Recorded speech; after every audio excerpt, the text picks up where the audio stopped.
श्री स्वामी समर्थ. जय जय स्वामी समर्थ. नमस्कार मैत्रिणींनो, मी अश्विनी अगदी मनापासून स्वागत करते तुम्हा सर्वांचं पुन्हा एकदा माझ्या या नवीन व्हिडिओमध्ये. तर यंदा 18 ऑगस्टला वार असणार आहे शनिवार आणि या दिवशी आलेली आहे धनत्रयोदशी, ज्याला आपण थोडक्यात बघा धनतेरस या नावानं ओळखत आहे. तर हा जो सण आहे तर तो दिवाळीमध्ये येतो आणि हा जो दिवस आहे तर तो अतिशय महत्त्वाचा मानला जातो. या दिवशी धनाची देवी माता लक्ष्मीसोबतच भगवान धन्वंतरी आणि भगवान कुबेरदेव म्हणजेच धनाचे स्वामी यांची पूजा केली जाते. या दिवशी आपल्याला आपल्या घरामध्ये असा एक दिवा लावायचा आहे. यामुळं आपल्या मुलांच्या दीर्घायुष्यासाठी हा जो उपाय आहे तर तो अतिशय महत्त्वाचा मानला जातो. यामुळे आपल्या घरातील सदस्यांचा अकाली मृत्यू टळतो. कुटुंबातील व्यक्तींवर कधीही वाईट संकट येत नाहीत. त्यामुळं असा एक दिवा प्रत्येकानंच आपल्या घरामध्ये लावणं अतिशय महत्त्वाचं मानलं जातं. जर हा उपाय आहे तर तो आपल्याला बघा संध्याकाळच्या वेळी करायचा आहे. ज्यावेळी आपण धनत्रयोदशीची पूजा करतो त्याच वेळी आपल्याला हा जो उपाय आहे तर तो करायचा आहे. या दिवशी काही उपाय आणि सेवासुद्धा केल्या जातात.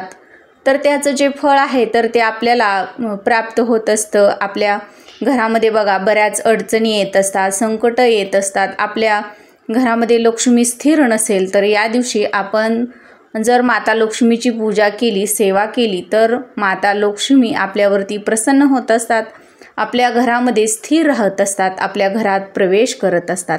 आता बघा आपल्या मुलांच्या आयुष्याचं कल्याण व्हावं, आपल्या मुलांना दीर्घायुष्य लाभावं, घरातील व्यक्तींना दीर्घायुष्य लाभावं यासाठी हा जो उपाय आहे तर तो प्रत्येक वर्षी म्हणजेच धनत्रयोदशीच्या दिवशी केला जातो. तर असा हा दिवा फक्त धनत्रयोदशीच्याच दिवशी केला जातो. या दिवशी आपल्याला यमदीपदान करायचं आहे. तर हा दिवा बनवण्यासाठी बघा आपल्याला थोडंसं गव्हाचं पीठ घ्यायचं आहे, ते व्यवस्थित मळून घ्यायचं आहे. त्याच्यामध्ये आपल्याला चिमूटभर हळद टाकून घ्यायची आहे. तर बघा हळद टाकून आपल्याला हे पीठ व्यवस्थित मळून याचा जसा तुम्हाला स्क्रीनवरती दिवा दिसत आहे तर तसा स्क्रीनवरला जो दिवा आहे तर तशा पद्धतीचा एक मोठा आकारानं मोठा असा दिवा बनवून घ्यायचा आहे. तो एका प्लेटमध्ये घ्यायचा आहे. प्लेटमध्ये खाली तुम्हाला फुलांच्या पाकळ्या किंवा थोडेसे तांदूळ ठेवायचे आहेत आणि हा दिवा त्याच्यावरती ठेवायचा आहे. कापसाची दुहेरी वात तुम्हाला घालून घ्यायची आहे. दिव्यामध्ये तेल तुम्हाला घालायचं आहे. तूप घालू नका, शक्यतो तेल घालण्याचा प्रयत्न करा. दिव्यामध्ये तेल घालायचं आहे. आता आपण बघा धनत्रयोदशीची जी पूजा आहे तर ती संध्याकाळची वेळी करत असतो 6 नंतरनं. तर आपल्याला ती पूजा करून झाल्यानंतरनं असा एक दिवा करून घ्यायचा आहे आणि हा दिवा घरातील तुमची जी पण उत्तर दिशा आहे तर त्या ठिकाणी लावायचा आहे.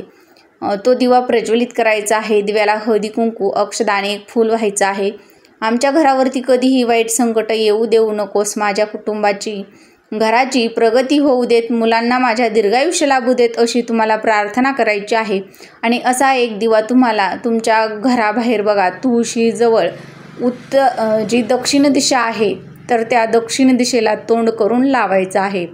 तर बघा दक्षिण जी दिशा आहे तर ती यमदेवांची मानली जाते, म्हणून आपल्याला यमदीपदान करायचं आहे. म्हणजेच हा जो दिवा आहे तर तो दक्षिण दिशेला तोंड करून लावायचा आहे आणि तुम्हाला प्रार्थना करायची आहे, तुमच्या घरावरती कधीही वाईट संकट येऊ देऊ नकोस, माझ्या मुलांना दीर्घायुष्य लाभू दे, माझ्या घरातील व्यक्तींना दीर्घायुष्य लाभू दे अशी तुम्हाला प्रार्थना करून असा एक दिवा तुम्हाला या धनत्रयोदशीच्या दिवशी यमदेवांसाठी लावायचं आहे. म्हणजेच यमदीपदान तुम्हाला या दिवशी करायचं आहे.